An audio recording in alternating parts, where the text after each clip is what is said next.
وقت کی قدر و قیمت جڑے واقعہ میں اپنی صحت کو تندرستی کو بیماری تے آمن کرنے پہلے تو کوئی پتہ نہیں کہیں ٹائم بھی آ سکتی ہے۔ فرمایا چاہے ماہ رمضان مبارک دی رات دا حصہ نہ ہوئے مطلقاً فرمایا السلام علیکم ورحمۃ اللہ وبرکاتہ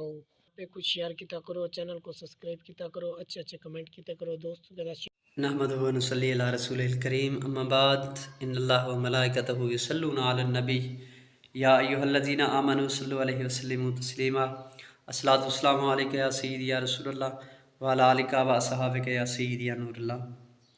کہ محبوب علیہ الصلوۃ والسلام دا فرمان عالی شان کہ محبوب علیہ الصلوۃ والسلام عمومی طور تے وقت دی قدر اور قیمت دے بارے سرکار ارشاد فرمیندے رہے ہیں کہ کدیں بھی تساں اپنی زندگی دا کوئی لمحہ بھی ایویں ضائع نہ کرائے، چاہے لیلۃ القدر دی رات دا حصہ نہ ہوئے، فرمایا چاہے ماہ رمضان مبارک دی رات دا حصہ نہ ہوئے مطلقاً فرمایا تمہاری زندگی دے اندر جو دیوار صحت اور عافیت اور تندرستی دین، فرمایا اگر سوچو تو تاری ہر رات لیلۃ القدر دی رات، اگر سوچو تو تھوڑا ہر ڈی یہ جان ڈی ہے جن کی قیمت تہارے کنے ہیوی کنا تہارے خیال بھی نہیں آ سکتی۔ حضور علیہ الصلوۃ والسلام وقت دی قدر قیمت دے بارے جڑے اہم واقعات ہیں حضور انہیں آمن کرنے پہلے این قسم وقت دی قدر و قیمت دے جڑے واقعات دے آمن کرنے پہلے این قسم دے خطابات ارشاد فرمائے۔ مثال دیتا ہوں تے آپ فرمائے نے اقتنم خمسن قبل خمسن، فرمائے پانچ چیزیں کنے پہلے غنیمت جانو۔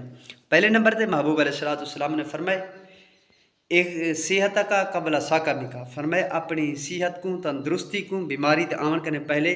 غنیمت جانو، یعنی بیماری دے وقت کوئی پتہ نہیں کہیں ٹائم بھی آ سکتی ہے، فرمائے اندر کہنے جڑے پہلے تمہارے تندرستی اور